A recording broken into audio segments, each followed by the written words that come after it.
because of the constraint of time, I'll be very schematic. My first point is this, that even though demographically the youth constitute in most societies the largest segment, the most dynamic, and as has been said by my colleagues, the one that surely assures the future of every society and all our societies.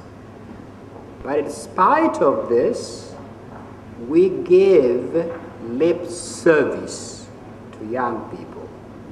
We do not attend to them. And the first and most important point I want to make is that we must resolve to invest in youth instead of marginalizing them. And that investing in youth has to be measured by how the formation of policy, the setting of priority, and of course, the allocation of resources. My second point is that it's important that the youth should attain their knowledge of spirituality and religion through a natural process of socialization.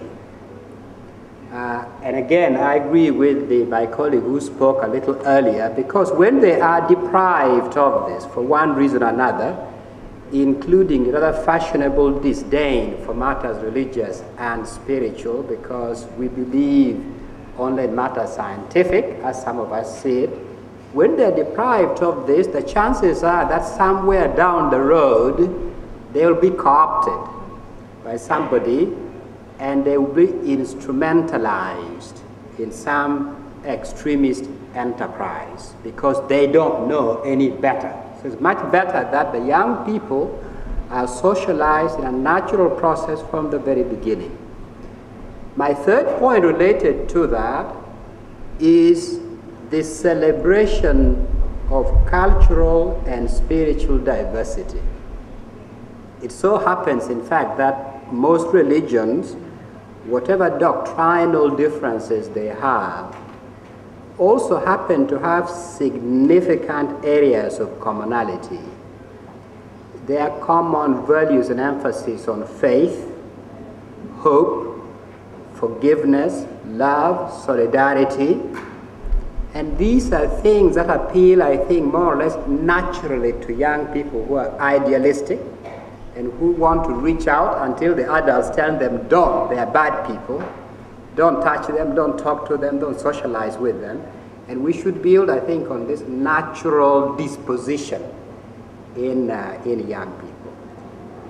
Then another point I'd like to emphasize is that both globalization and faith, religion and matter of spirituality, should give an answer to young people to questions of political and social injustice. They see this within societies and across the globe. And unless globalization and religion gives them some answer how within their spiritual tradition they can respond to this, again, the chances are down the road they'll be co-opted by some extremist entrepreneur and be turned into a very negative force. I would then say that it's very important to develop, in my view, exchange among young people from the West and the East, those of Islamic and Christian tradition, and dialogue internally. It's amazing how many societies do not systematically build dialogue among adults and the youth in a very natural way, to hear each other, to talk and to discuss. And I think these are ways which can build a much better leadership core among young people. And then finally, I would say that young people who are exposed to situations of conflict in particular deserve special attention because of their trauma, because of their exposure to violence, because they feel in many cases excluded and alienated. And unless there's a special attention given to them in the midst, and especially in post-conflict situations, the chances are again that they'll become a force to destabilize, to undo, and a negative force within society.